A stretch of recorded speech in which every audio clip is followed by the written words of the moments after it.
बिस्मिल्लाहिर्रहमानिर्रहीम, अस्सलाम वालेकुम। दो बड़े ही अजीब-व-गरीब वाक़यात हुए हैं अभी हाल ही में पंजाब में। मेरे साथ नुमान शेख साहब हैं, रिपोर्टिंग का बहुत बड़ा नाम है और तमाम मामलात पे इनकी नज़र होती है। अस्सलाम वालेकुम नुमान भाई। वालेकुम अस्सलाम। बहुत शुक्रिया आपके वक्त का। दो जो वाक़यात, एक तो जो पुलिस वालों की टारगेट किलिंग हुई है जिस तरह उनको शहीद किया गया, और दूसरा मामला हमने डिस्कस करना है कि अब बाहर से बैठकर जितने भी ये गैंग नज़र आ रहे हैं और जो थ्रेट कर रहे हैं कि जी हम और लोगों को मरवाएंगे, वो यहाँ से शूटर्स हायर करके लोगों को मरवाते हैं। इन दो पर हमने बात करी, लेकिन पहले जो अभी वाक़या हुआ है ये पुलिस वालों की टारगेट किलिंग का, उनको शहीद किया गया, फिर पता लगा जी वो लोग भी मारे गए जिन्होंने किया है। इसमें क्या चीज़ें अब तक हैरानकुन सामने आई हैं? अच्छा, इसमें ना उसामा भाई थोड़ा सा इसके बैकग्राउंड में जाने की ज़रूरत है। जी।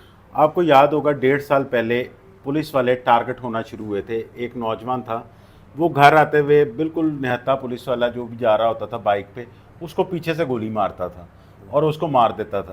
3 पुलिस वाले उसने मारे। उसके बाद सीटीडी और एक सिविल असास इदारा है, उन्होंने उसको गिरफ़्तार कर लिया अल्फला टाउन के इलाके से। जब उसको गिरफ़्तार किया गया तो पता चला उसका नाम फैज़ान है। अब ये फैज़ान का थोड़ा सा बैकग्राउंड ये था कि फैज़ान शुरू से क्रिमिनल एक्टिविटीज़ में था। फैज़ान जो है, ये इसने एक पिस्टल लिया, उसका मुकदमा थाना शादरा में दर्ज हुआ 13-20-65 का नाजायज़ असले का। ये रिहेबिलिटेशन में रहा, सीसीडी के पास भी और सीटीडी के पास भी और सिविल असास इदारे के पास भी। अच्छा। रिहेबिलिटेशन के बाद ये नौकरी लग गई, ये बिल्कुल ठीक हो गया। लेकिन इसको फिर शौक़ हुआ पिस्टल चलाने का। इसने दोबारा पिस्टल लिया, ये इलाका गैर जाके गोलियां खरीद के फायरिंग करता था। ये वापस आया तो इसके पास बारूदी मवाद था। अब इस तरह का कोई भी बंदा हो, उस पर सीटीडी नज़र रखती है। ठीक। सीटीडी ने इसको गिरफ़्तार किया, इसके पास से बारूदी मवाद मिला, इसके खिलाफ मुकदमा दर्ज हुआ, ये चला गया जेल में। जेल में अब हमारे यहाँ पे सबसे बड़ी मुसीबत ये है कि जैसे 9C है मंशियात की, तो उसमें चाहे 20 ग्राम वाला हो, चाहे 1000 ग्राम वाला हो, चाहे 5 किलो वाला हो, एक ही सेल में होते हैं। ये टेररिज्म में गया था, ये टेररिस्ट सेल में ही गया।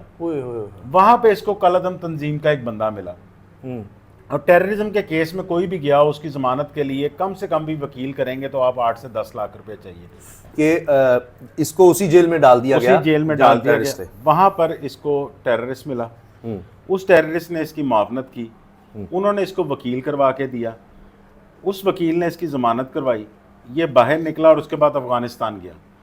अफ़गानिस्तान में इसने ट्रेनिंग ली। उन्होंने इसको कहा कि अगर तुमने हमारी कलअदम तंजीम में शामिल होना है, तुम्हारा टारगेट ये है, तुम 6 पुलिस वालों को कत्ल करो। वहाँ से ये टारगेट लेके आया, फी पुलिस वाला 2 लाख रुपये मिलेंगे। ये वापस आया, आके इसने पिस्टल लिया, पिस्टल उन्होंने फ्राहम किया। उसके बाद इसने पुलिस वालों को टारगेट शुरू कर, 3 पुलिस वाले इसने मारे, चौथे की दफ़ा ये पकड़ा गया। अब ये पकड़ा जाता है तो इससे जितनी इंटेरोगेशन होनी थी वो हो गई। उसके बाद सीटीडी के साथ ये मुकाबले में मारा जाता है। उस वक्त जब इसको गिरफ्तार किया गया तो सीसीडी डीएसपी मोहम्मद अली भट्ट था, सीटीडी का ये अदील लड़का था और सिविल असास इदारे की एक टीम थी, उनको ये नहीं जानता था। ठीक। इसका जो भाई है रेहान, इसने वो अदील को कहा कि तुमने मेरा भाई पकड़ा था और वो मारा गया सीटीडी के साथ मुकाबले में, मैं तुमसे उसका बदला लूँगा। अदील इसका मुकदमा थाना रावी इधर शफीकाबाद में दर्ज करवा देता है। ये कितने अरसे पहले की बात है? ये 2024 में 2024 के शुरू में वो मारा गया था फैज़ान। अच्छा, वो मारा जाता है और उसके बाद उसका भाई रेहान थ्रेट करता है। रेहान उसके बाद थ्रेट करता है। जब रेहान थ्रेट करता है वो इसका मुकदमा दर्ज करवा देता है।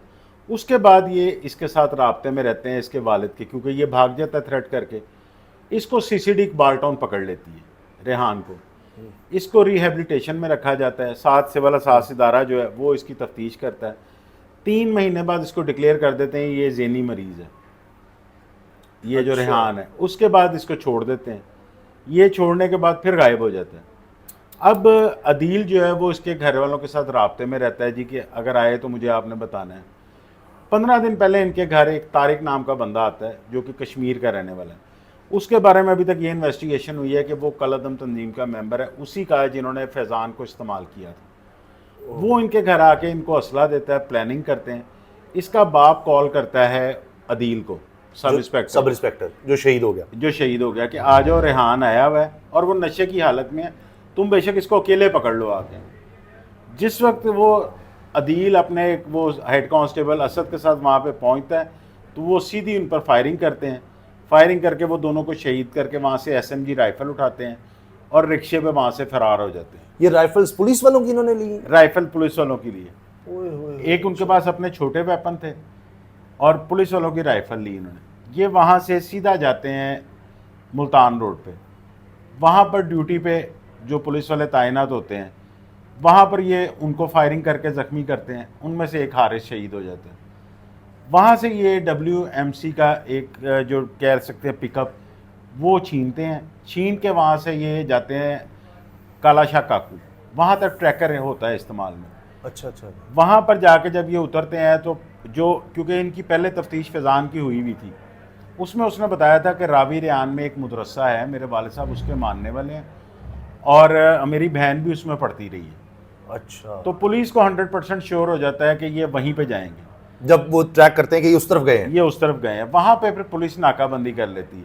अब ये मदरसे में गए हैं या नहीं गए, उसकी अभी CCTV फुटेज जो है वो देख रहे हैं। DVR ले आई थी वहाँ से जो है पुलिस। अब ये वहाँ पर जाके, वहाँ से जब भी ये वो सारा रास्ता जो शरीफपुरे का है वो निकलता है GT रोड पे। ये जिस गली में से जाने की कोशिश करते हैं, सामने पुलिस की गाड़ियाँ नज़र आती हैं, ये वापस हो जाते हैं। वहाँ पर मुकामी जो SHO है उसको इतला मिलती है उसके मुखबर से कि यहाँ पर 3 बंदे देखे गए हैं जो कि इस तरह मुसल्लह है, और ये वही हैं जिन्होंने पुलिस वालों पर फायरिंग की। उस पर SHO खुद ही अकेला वहाँ पे गाड़ी लेके चला जाता है। वो लेके जाता है तो वो तारिक जो होता है वो इस पर फायरिंग करता है। मीनवाइल गाड़ी पे गोलियां लगती हैं, ये एलीट कॉल करता है। तारिक वो जो कश्मीर से कहा जाता है कि आया होता है, जिसने इनको ट्रेनिंग की और इनको उकसाया कि ये सारा कुछ करने के लिए तारिक वहाँ से फरार हो जाता है। ये दोनों, एक वहाँ पर हफीज़ नाम का बंदा होता है, उसके घर जम कर जाते हैं। अच्छा। उसके घर जब अंदर जाते हैं तो उसके 3 बच्चे होते हैं, बेगम और वो, उनको ये यरगमाल बना लेते हैं। ये फयाज भट्ट जो बुजुर्ग और इनका बेटा रेहान भट्ट।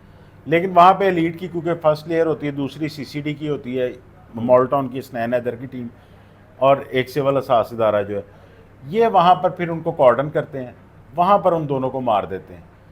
अब मारने के बाद वो तारिक वहाँ से फरार हो जाता है। उसके बाद ये वापस आते हैं। अब इनकी फैमिली अगर देखी जाए तो फैज़ान पहले पुलिस मुकाबले में मारा गया, रेहान भी मारा गया, फयाज भी मारा गया। माँ इनकी जो है वो इनको छोड़ के बचपन में ही चली गई थी, उसने दूसरी शादी कर ली। अच्छा। अब इनकी सिर्फ एक बहन थी मारो, वो उसी मदरसे की पढ़ी हुई थी, वो अब इनके लिए थ्रेट भी थी। इन्होंने जब उसको सर्च करना शुरू किया तो मोहल्ले में से किसी ने बता दिया जी फलां घर में है वो। उसको पुलिस ने अपनी कस्टडी में ले लिया, उसका मोबाइल भी ले लिया, उसका फॉरेंसिक हो रहा है। उसमें उम्मीद की जा रही है कि उस तारीख के बारे में कोई इन्फॉर्मेशन निकलेगी, क्योंकि 15 दिन में शायद कोई तस्वीर वगैरह ली हो, कहीं ना कहीं इनके राब्ते हो। इनके फ़ोन से भी तो निकल सकती है, इनसे भी तो राब्ता किया होगा, इनका डाटा निकल सकता है। इनके पास वो छोटे फ़ोन थे दोनों के पास। अच्छा, स्मार्टफोन भी नहीं थे इनके पास। अच्छा, ये इसका मतलब है कि अफगानिस्तान से अगर इन्होंने ट्रेनिंग या जो भी इनको चीज़ें पता लगी हैं तो उसके पीछे था। अब तारिक असल बंदा है जिसके पीछे, तारिक जो असल बंदा है उसके पीछे सब लगे हुए हैं। ठीक, ये बताएं कि ये कैसे हो जाता है कि दोनों भाई एक वक्त में कि उनकी रिहेबिलिटेशन चल रही है, तो अंदाज़ा नहीं हो सकता है कि इस काम तक चले जाएंगे, उन पर नजर रखी, और ये भी दोनों का सेम पैटर्न हुआ। फैज़ान का भी वही, और ये जो बाद में रेहान है, इसने कहा कि मैं थ्रेट, जब इसने थ्रेट भी कर दिया उसको कि हम तुम्हें छोड़ेंगे नहीं, उस वक्त भी उन्होंने उतना सीरियस नहीं लिया, और ये ट्रैप हो गए कि ऊपर अफसरों को नहीं बताया कि इस तरह ये बंदा है और बुला रहा है, पीछे की हिस्ट्री है, और वो उनका ख्याल था कि नहीं कोई इस तरह की मसला इसके बारे में जो रेहान है, इसने तो जिस वक्त मोहम्मद अली भट्ट को थ्रेट किया CCTV वाले को, उसने फौरी तौर पर इसको अरेस्ट कर लिया। उसके बाद ये तकरीबन 5 माह पहले वो कटिंग करवा रहे थे एक सलून में, डिफेंस के इलाके में।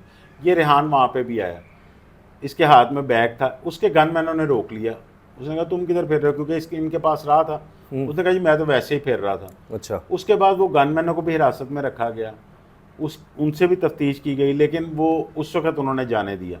उस वक़्त वो पकड़ा जाता तो शायद ये हो जाता। उसके बाद जो CCD हेड है सोहेल जफर चट्टा, उन्होंने भी उसको कहा कि तुम्हारे पीछे कोई एजेंसी है, इस तरह कलअदम तंजीम है, तुम अपनी एहतियात करो। उसका डाउट भी इस पर गया, लेकिन मीनवाइल ये मिसिंग था।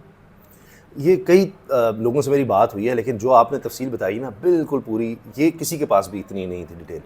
अब ये बताएं कि इन्होंने इसको, तो जो सब इंस्पेक्टर है और उसका कांस्टेबल ने टारगेट किया कि जी ये हमारे भाई को मारने वाले थे और ये पीछे थे, एक बदला। जो बेचारे दूसरे थे उनको किस लिए जाकर वहाँ पर मुल्तान रोड पे उनको शहीद कर दिया, एक और बाकियों को ज़ख्मी कर दिया?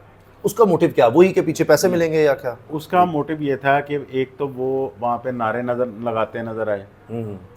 वो जिस कलअदम तंजीम के मदरसे के बाहर तैनात थे, वहाँ पर उनका मकसद ये था कि इस तंजीम को कलअदम करवाने में, इनके खिलाफ ऑपरेशन में ये पुलिस वाले शामिल हैं। उसने वहाँ जाकर इसलिए फायरिंग की। अब उस कलअदम ये भी डाउट मौजूद है कि वो ये जो तारिक भागा हुआ है ये उसी कलअदम तंजीम का कोई नुमाइंदा हो, इसलिए कश्मीर से भी इसका डाटा अगर बाद में ये भी करना है, क्योंकि ये नहीं हो सकता कि प्लानिंग के बगैर कि जी, क्योंकि जब इन्होंने पुलिस वालों को मारा है उसके बाद तो फौरन ये भागते, उसके बाद उन्होंने जाकर वहां टारगेट जब किया है तो ये तो पहले से प्री प्लान होगा कि हम पहले ये करेंगे फिर वहां जाएंगे। फिर उसके बाद उसने, मेरा ख्याल से जो तारिक है उसने ये प्लान किया होगा कि हम पहले जो है आपके दुश्मन मारते हैं, उसके बाद जो है आप हमारे साथ चलें, आप हमारे दुश्मन मारेंगे, वहाँ से हम फिर निकल जाएंगे। इनको ये आइडिया नहीं था कि इतनी जल्दी कॉर्डन करके 24 घंटे के अंदर ये खुद भी जन्नत हासिल हो जाएंगी। किस तरह का ये वाक़या।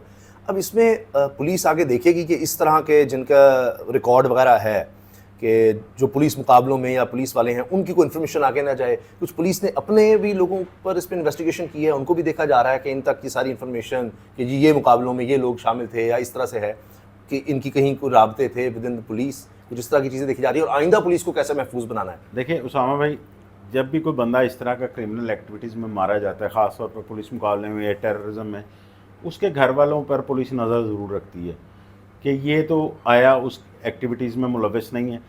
अब एक ASI है लोअर माल का जमशेद, उसके साथ रेहान की काफ़ी तस्वीरें सोशल मीडिया पे, उसको भी पुलिस ने हिरासत में ले लिया हुआ है। एक हेड कांस्टेबल है अकबरी गेट का या वो लारी अड्डे का, उसको भी पुलिस ने हिरासत दिया हुआ है, जो रेहान के साथ राब्ते में रहे, जिनकी सोशल मीडिया पर तस्वीर आ गई। वहाँ पे जब मैं गया हूँ, मैंने कवरेज की, तो वहाँ पर मुकामी लोगों ने भी मुझे बताया कि इनके घर वाले तो आए दिन पुलिस वाले आते रहते थे, यहाँ पर आके खाना खाते थे। अच्छा। अब उसमें दो चीज़ें हो सकती हैं, या तो पुलिस वाले वहाँ से पैसे लेने जाते थे, लेकिन उनके हालात से लगता नहीं कि वो कोई पैसे देने वाले हैं जिस तरह के उनके हालात थे। और दूसरी के इनके घर पे नज़र रखें, इंफॉर्मेशन गैदर होती रहो, दोबारा इनको कोई अगर आके इश्तियाल दिलाता है या कोई बदले का कहता है तो कम से कम वो हमारी उसमें नोटिस में हो, और इनसे उस तरह से दोस्ती लगा के रखें, दोस्ती लगा के कि भाई इससे इन्फॉर्मेशन गैदर हो सकती है और उस चक्कर में उनसे तस्वीरें भी हों कि यार हम तो तुम्हारे हैं, हम तुम्हारे दोस्त हैं, कोई इस तरह की बात हो बताओ, ये भी हो सकता है। हाँ जी, ये दोनों चीज़ें हैं जिनको अब ज़ाहिर है इन्वेस्टिगेशन में चीज़ें सामने आएंगी तो पता लग जाएगा। दूसरी बात ये कि जो नया हमें फिनोमेना नज़र आ रहा है बड़ा खौफनाक, एक वक्त में हमने देखा जी CCD बड़ी एक्टिव है, पुलिस मुकाबले हो रहे हैं जितने भी इस तरह के, चाहे वो दहशतगर्द हैं या दहशतगर्द से ज़्यादा हम देखते हैं कातिल मनशियात में हैं या ये गुंडागर्दी नासिर हैं, उनका सफाया हो रहा है जी, वो सब हो रहा है। लेकिन अब एक अजीब बात यह कि शूटर हायर होने लग गए हैं, और मसला ये है कि शूटर यहाँ पर हायर होता है, बंदा जो पैसे देने वाले बाहर है, अभी 12 करोड़ का पता लग रहा है कि दिए गए हैं, और ये एक MP के टिकट होल्डर वो उनको मरवा दिया दिन दिहाड़े, और उसके बाद इलाका गैर में चले जाओ, भाग जाओ, अफगानिस्तान चले जाओ। ये एक नया फिनोमेना है कि बाहर से बैठ के पैसे दो और बंदा यहाँ पर मरवा लो। सामा भाई देखें, ये जो अब्दुल्ला ताहिर वाला केस हुआ है, इसमें बहुत सारी चीज़ें जो हैं वो नई आई हैं सामने। अच्छा, इसकी भी मैं अगर आपको थोड़ी सी हिस्ट्री बताऊं तो अब इनका तो पंदी का तनाज़ा था, वो सबको पता है। कुकी बट, जो ज़मान कुकी बट है, उसके साथ उसकी वीडियो ऑडियो भी आई है, ऑडियो भी आई कि जी अभी तो हम और लोगों को मारेंगे। उसने ये कहा है कि मैं किसी को नहीं छोड़ूंगा, ये तो भी आगाज़ है, जो भी हमारे मुकाबले पे होगा। जो भी हमारे तो ये मुकाबले, पंदी का काम थोड़ा सा इसको भी बता दें क्या है? पंदी का काम बेसिकली ये समझ लें कि आप दरिया जो होते हैं उनमें एक ठेका होता है रेत निकालने का। हमारे यहाँ पे जितने कंस्ट्रक्शन का काम चल रहा है उसमें रेत लाजमी चाहिए होती है, और ख़ासकर जो ये सैलाब के दिन है, आम दिनों में एक रेत की ट्राली जो है उसका रेट होता है 8 से 10 हज़ार रुपये। सैलाब के दिनों में लास्ट ईयर मुझे याद है कि वही ट्रॉली 40 हज़ार रुपये तक बिकी है। जो ट्रक का रेट 18 से 20 हज़ार रुपया था वो तकरीबन 80 हज़ार रुपये से लाख रुपये तक बिका है। और इसके ठेके इस तरह के होते हैं कि इन्होंने गवर्नमेंट को 500 रुपये फ़ी ट्रॉली या 1000 रुपये तक पे करना होता है। अच्छा, आगे समझ लें कि ये मंशियात से भी ज़्यादा इस काम में पैसे हैं, इतना ये मुनाफेबल का काम है। अब ये दोनों रेत के ठेके लगते थे पंदी के। अच्छा, उसमें ये ठेका नारोवाल से जो है वो कुकी बट की जगह अब ताहिर अब्दुल्ला ने ले लिया। ये जिस वक्त अब्दुल्ला ताहिर ने जिस वक्त ये लिया, इनकी आपस में दुश्मनी चल पड़ी कि तुमने क्यों ठेका ले लिया, ज़्यादा रेट इन्होंने लगा दिया होगा, गवर्नमेंट को ज़्यादा ये कह रहा हूं, ज़्यादा रेट लगा दिया। उसके बाद क्योंकि वो असलो रसूख भी रखता था, 2025 में इनकी इसी बात पर उकाड़े के इलाके में एक पंचायत होती है, वहाँ पर फायरिंग हो जाती है। वहाँ पे जो कुकी बट था उसके 2 बंदे मारे जाते हैं। एक बंदा जो है वो अब्दुल्ला ताहिर का मारा जाता है, क्रॉस फायरिंग में दोनों क्रॉस फायरिंग में। उसके बाद इनका आपस में परे पंचायत न्याय हो जाता है, लेकिन वो अपने दिल में रखता है। और उसने बयान भी ये दिया कि इसको मारने की वजह उन दोनों का बदला था। अच्छा। इस केस में जो नई चीज़ सामने आई कि पहली दफ़ा हुआ है कि शूटर्स ने सीसीडी के बाद एकदम सर उठाना बंद कर दिया था, गायब हो गए थे। अब वो नए तरीके से सामने आए। उसमें जो अरसलान जट था वो बेसिकली कुकी भट्ट का पार्टनर है जो ट्रांसपोर्ट का काम करता है गुजरांवाला में। अच्छा। उसका ये भांजा है अरसलान जो है। इसको मेन टास्क दिया है इन्होंने। अरसलान ने अपनी जो साबका बीवी थी, जिसका वो जो टिकटॉकर कह रहे हैं कि टिकटॉकर जी, लाइबा, लड़की। अच्छा। लाइबा उसका नाम, उसने बताया था इसको। उसने अब्दुल्ला ताहिर का उसको टास्क दिया, उसने अपनी तस्वीरें भेजी, बात करने की कोशिश की, अब्दुल्ला ताहिर ने ना कर दी। अब्दुल्ला ताहिर को ही हनी ट्रैप करने की हनी कोशिश की। ट्रैप करने की जब उसने ना कर दी तो उन्होंने असगर को फंसा लिया जो इनका ड्राइवर था और 24 साल से इनका ड्राइवर था। अब वो वीडियो कॉल पे बात करती थी, वो सारा बताता था मेरे साहब इस तरह हैं, इधर जा रहे हैं, इतने गनमैन इनके साथ हैं। वो एक एक चीज़ की इंफॉर्मेशन उनको देता रहा।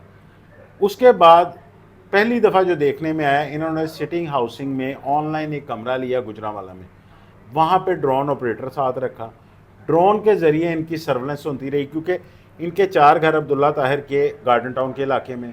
वहाँ से ये 25 दिन से फिजियोथेरापी कराने के लिए गुलबर्ग आ रहे थे और इनकी ड्रोन से सर्वेलेंस होती रही कि कब घर से निकल रहा है, कब ये गुलबर्ग जा रहा है। अभी 29 तारीख को मर्डर होते हैं, 27 और 28 सिर्फ 2 तारीखें थी जिस पे वो नहीं आए, बाकी ये 25 दिन से इधर आ रहे थे और इनकी फिजियोथेरापी चल रही थी। ये पहली दफ़ा सामने आया। फिर उसके बाद जो शूटर्स हैंडलर्स के ज़रिए यूज़ हुए। शूटर्स ने वारदात के बाद अपनी बाइक खड़ी की फिरदौस मार्केट, वहाँ से गाड़ी में बैठे, गाड़ी का जो नंबर था उसको ट्रेस किया, वो फैसलाबाद की निकली, वो उनके घर खड़ी थी लेकिन उस पर वो स्पाइलर नहीं था पीछे। बाइक जो थी, बाइक का नंबर ट्रेस किया, वो इधर जोड़े पुल की निकली लेकिन वो एक 70 का नंबर लगा हुआ था। जिस वक्त पुलिस जो है वो मोटरवे पे चेक करती है तो उस गाड़ी का नंबर चेंज हो गया होता है। अच्छा। उसको ट्रैक करती है तो वो गाड़ी रेंटे कार की निकलती गुजरांवाले की। उसको पकड़ते हैं तो वो बताते हैं कि गाड़ी में ट्रैकर लगा हुआ है। गाड़ी इस वक्त जो है वो खड़ी है इस्लामाबाद। वहाँ पे पुलिस जाती है, सिविल से दारा जाता है, वहाँ पे गाड़ी रैंप पे लगी होती है। ये वहाँ पे नाकाबंदी करते हैं। वहाँ पर एक आसिफ नाम का बंदा गाड़ी लेने आता है। वो कहता है जी गाड़ी तो मुझे इस तरह सियालकोट में अरसलान ने कहा था कि तुम आके वहाँ से ले आना। उसका दोस्त है जिशान, वो सारा डील करता है।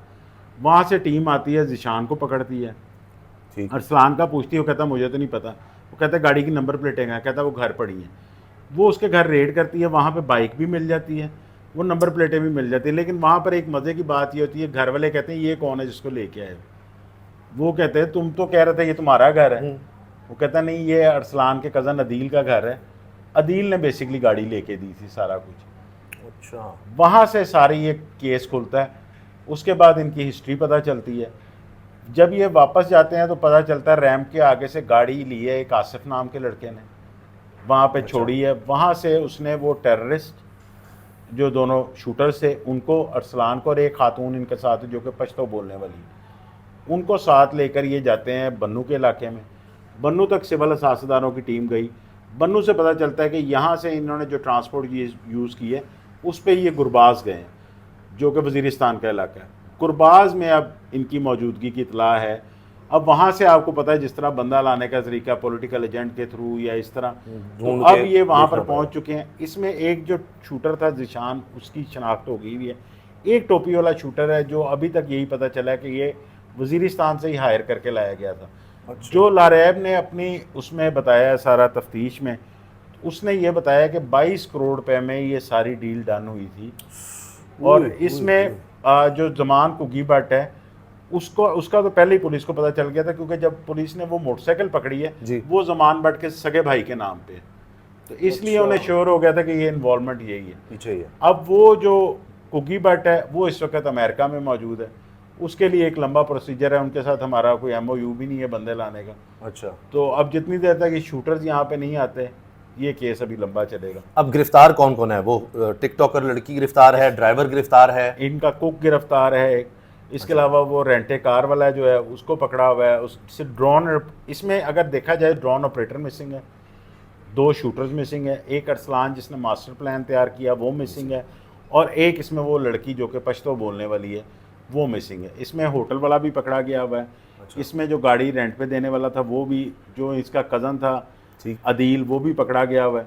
बाकी सब बंदे पकड़े गए हैं। और उसकी अरसलान की हिस्ट्री भी जो है वो इसी तरह की है कि उसका ससुर भी मंशियात के केस में अंदर है अभी तक।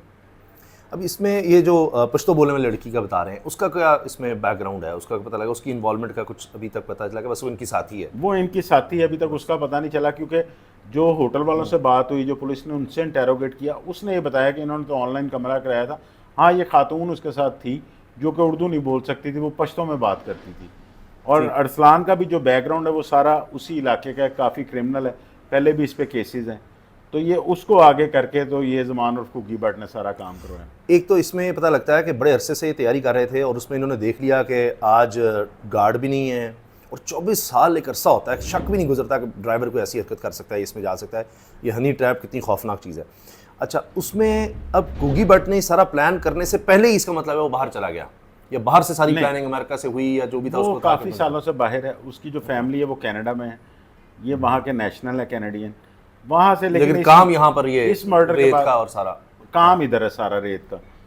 और ये काम ऐसा है, इसमें उसामा भाई आप कह लें कि जिस तरह किसी वक्त में हम कहते थे रियल स्टेट के कारोबार में पैसे हैं कि आपने जगह जो है वो मुरब्बों में लेनी और बेचनी फुटों में है, इतना पैसा है। तो ये उससे भी ज़्यादा है। मैं 1,000 रुपये की ट्रॉली खर्चा डाल के आपकी 2,000 रुपये की पड़नी, बिकनी 80,000 रुपये की है, और रोज़ की 50-60 ट्रॉलियाँ तो कोई बात ही नहीं।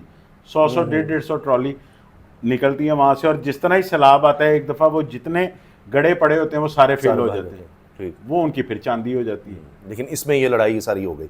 ये जो उसने थ्रेट किया है आखिर में बताइएगा कुकी भट्ट ने कि जी अभी ये तो कुछ भी नहीं है, और भी हैं जो जो भी हमारा मुखालिफ होगा ये वो, हम उसको नहीं छोड़ेंगे। तो इसमें अब देखा गया किन लोगों को और ख़तरा हो सकता है इसमें सारा? देखिए, एक तो डेवलपर है, उसका नाम उसने दिया है, जो उसका मुखालिफ है वो भी एक यहाँ पे बड़े रियल स्टेट का कारोबार करने वाले हैं, उनका अजीज़ भी है करीबी, उनकी भी सोसाइटीज़ वगैरह बनी हुई हैं, उसको थ्रेट है, वो भी अब ज़रा सेफ़ हुआ है, सिक्योर हुआ है। इसके अलावा माजी में जिन जिन लोगों के साथ इनके तनाज़े रहे हैं पंदी के कारोबार में, वो और ट्रांसपोर्ट के कारोबार में, उन सब को अब जो है वो एक तरह की पुलिस ने वार्निंग दी कि अपनी सेफ्टी आप खुद रखें। आपको किसी तरह की भी कॉल आती है या मशकूक बंदा नज़र आता है, फौरी तौर पर हमें आगाह करें, क्योंकि इन शूटर्स का जब तक नहीं ये पकड़े जाते तब तक आगे पता नहीं चलेगा ये और कोई वारदात करें कि ना करें।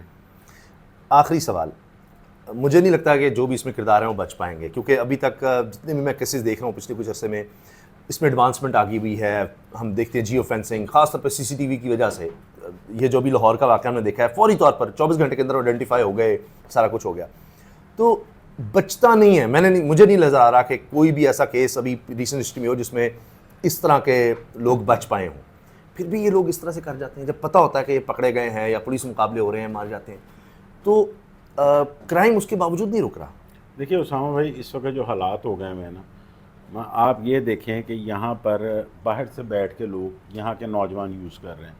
इसमें बिलाल यासीन वाला केस था, उसमें वो मिसाल है कि सिर्फ मैं 10 ग्राम के 20 ग्राम आइस ली थी इन्होंने, और 2 लाख रुपया जो लिया था और बिलाल यासीन पे हमला कर दिया था। इसके अलावा एक केस हुआ था जो कि मुझे याद है सब्ज़ाज़ार के इलाके में, उसमें बाहर से बैठ के एक डॉन ने यहाँ पर कैमरे लगवाए, 24,000 रुपया दे के कैमरे इंस्टॉल करवाए गली में, एक कमरा किराए पे लेके दिया 20,000 रुपये पे, एक मोटरसाइकिल लेके दी 1.5 लाख रुपए की, एक पिस्टल लेके दिया, और अपने सामने अपने टारगेट को शूट करवाया। वो जब पकड़े गए तो टोटल 4.5-5 लाख रुपए में उसने अपना हदफ पूरा कर लिया, एक बंदा कत्ल करवा दिया। इस वक्त जो भी थोड़ा सा क्रिमिनल माइंडेड है और उसको पैसों की ज़रूरत है, वो शूटर बन सकता है। या तो वो नशे की आदत में होगा, उसमें वो शूटर बन जाएगा, या फिर वो पैसों की उसे ज़रूरत है, तो वो अगर उसका ज़हन है थोड़ा क्रिमिनल माइंड होने का। इसमें एक बहुत बड़ा किरदार हमारे जो अब यूट्यूबर चल रहे हैं, जो कि उन साबका बदमाशों को और गैंगस्टर्स को हीरो बना के दिखा रहे हैं, वो भी है उनका किरदार कि वो भी हमारी नौजवान नस्ल को ख़राब कर रहे हैं। अच्छा, उससे उनकी वो जहन साजी उससे हुई होती है, बाकी उनके पास कोई ट्रेनिंग या कुछ नहीं होती, बस वो असला प्रोवाइड कर दिया जाता है, पैसा दे दिया जाता है, उसमें आदमी। इसमें तो हमने देखा एक साफ़ी का भी इसी तरह से हुआ था, वो बाद में चलो जी मैटर सॉल्व हो गया, लेकिन उसमें भी शूटर ही हायर किए गए, उसमें भी शूटर हायर किए गए, वो अभी तक नहीं पकड़े गए। अच्छा, शूटर नहीं पकड़े गए, शूटर लेकिन जो पीछे बंदा था उसके साथ वो बाहर सुलहनामा आ हो गया, वो सुलहनामा हो गया, लेकिन शूटर नहीं पकड़े गए। शूटर नहीं पकड़े गए। ये तो अजीब बात है। क्या वही इधर उधर निकल जाते हैं इस वजह से, या अफगानिस्तान भाग जाए, या इस तरह से अब ये काम शुरू हो गया, देखिए यहाँ पर या बाहर निकल जाते हैं? हमारे मुल्क से एक तो फरार होने का रास्ता बड़ा आसान है। यहाँ से कई बंदे निकले हैं जो कि ब्लैक लिस्ट होने के बावजूद भी निकल गए। उफ, वो दूसरे कोई इसी रास्ते से नहीं, वो कोई जहाज से तो अब जाते नहीं है कि एयरपोर्ट से निकलेंगे, वो किसी वहाँ दूसरे नहीं रास्ते जाते। से निकल गए। यहाँ से सबसे पहला टास्क होता है कि किसी तरह पंजाब से बाहर निकले, पंजाब से बाहर निकल के किसी भी सूबे पे चले जाएं, फिर इतना वहाँ से फिर लाना बहुत मुश्किल है। उतनी देर में वो उस एरिया में चले गए होते हैं जहाँ पे फिर आपको पॉलिटिकल एजेंट की, वहाँ के मुकामी लोगों की ज़रूरत पड़ती है, और वो अगर साथ दें तो फिर आ भी जाते हैं। जी, नुमान भाई बहुत बहुत शुक्रिया आपका। तो ये थे जनाब नुमान शेख साहब, हमारे दोस्त, और आपको बता रहे थे कि दोनों केसेस हैं, इनका असल बैकग्राउंड क्या है, और पूरी तफसील आज आपने जिस तरह से सुनी है, ये कम ही लोगों को इस बारे में पता है। मैंने कई लोगों से बात की, लेकिन एक एक चीज़ की डिटेल जिस तरह से नुमान साहब ने बताई है, ये किसी के पास नहीं। अल्लाह हाफ़िज़।